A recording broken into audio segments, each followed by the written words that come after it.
தித்தித்தேன் அது ஏன் என்று யோசித்தேன் அட நான் எங்கு சுவாசித்தேன் காதோடு மௌனங்கள் இசைவார்க்கின்ற நேரங்கள் பசி நீர் தூக்கமில்லாமல் உயிர் வாழ்கின்ற மாயங்கள் அலைக்கடலாய்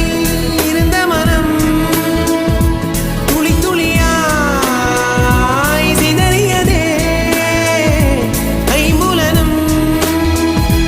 என் மனமும் எனக்கெதிராய் செயல்படுதே விழி காண முடியாத மாற்றம் அதை மூடி மறைக்கின்ற தோற்றம் ஒரு மௌன புயல் வீசுதே